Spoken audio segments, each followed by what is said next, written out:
אחר הדברים האלה, כשוך חמת המלך אחשוורוש, זכר את ושתי ואת אשר עשתה ואת אשר נגזר עליה. ויאמרו נערי המלך משרתיו, יבקשו למלך נערות בתולות טובות מראה, ויפקד המלך פקידים בכל מדינות מלכותו, ויקבצו את כל נערה ותולה טובת מראה אל שושן הבירה, אל בית אנשים, אל ידגה סריס המלך שומר אנשים, ונתון תמרוקיהן. והנערה אשר תדע בעיני המלך תמלוך תחת ושתי, והייתה הדבר בעיני המלך, ויעש כן. איש יהודי היה בשושן הבירה, ושמו מרדכי בן יאיר בן שמעי בן קיש, איש ימיני, אשר הוגלה מירושלים עם הגולה אשר הוגלתה עם יחוניה מלך יהודה, אשר הגלה נבוכדנצר מלך בבל. ויאמן את הדסה היא אסתר בת דודו, כי אין לה אב ואם, והנערה יפת תואר וטובת מראה, ובמות אביה ואימה לקחה מרדכי לא לבת. ויהי בהישמע דבר המלך ודתו, וביקבץ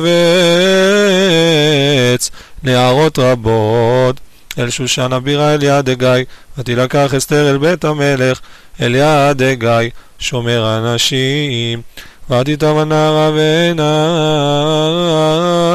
ותישא חסד לפניו, ויבהל את תמרוקיה ואת מנותיה לתת לה, ואת 7 הנערות הראויות לתת לה מבית המלך, וישניה ואת נערותיה לטוב בית הנשים. לא הגידה אסתר את עמה ואת מולדתה, כי מרדכי ציווה עליה אשר לא תגיד.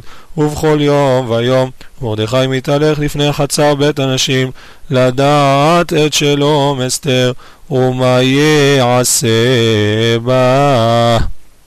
ובגיע תור נערה ונערה לבוא אל המלך אחשוורוש מקץ,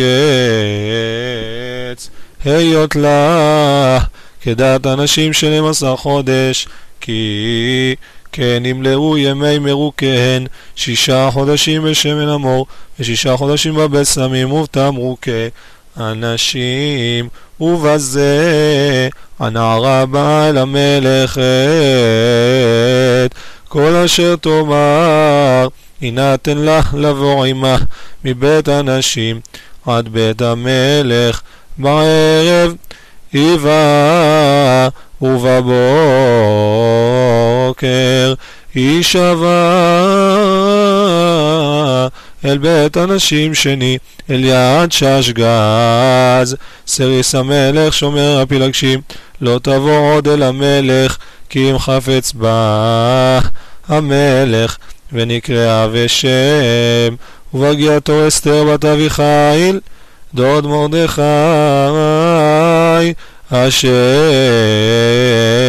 לקח לו לבד לבוא אל המלך, לא ביקשה דבר, כי אם את אשר יאמר הגיא סריס המלך שומר אנשים, ותהי אסתר נושאת חן בעיני כל רואיה. ותילקח אסתר אל המלך אחשוורוש של בית מלכותו בחודש העשירי הוא חודש טבת, בשנת 7 למלכותו.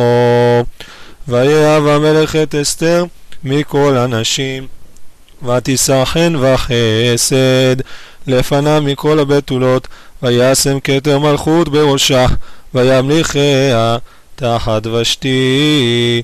ויעש המלך משתה גדול לכל שריו ועבדיו את משתה אסתר, והנחה למדינות עשה, ויתן משאת כיד המלך. וביקבץ בתולות שנית, ומרדכי יושב בשער המלך. אין אסתר מגד את מולדתה ואת עמה, כאשר ציווה עליה מרדכי, ואת מאמר מרדכי אסתר עושה, כאשר הייתה ואומנה איתו בימים ההם. ומרדכי יושב בשער המלך כצף בקטן ותרש, שני סריסי המלך משומרי הסף, ויבקשו לשלוח יד במלך אחשוורוש. ויוודע הדבר למרדכי, ויגד לאסתר המלכה, ותאמר אסתר למלך בשם מרדכי. ויבוקש הדבר וימצא, ויתלו שניהם על עץ, ויכתב בספר דברי הימים לפני המלך.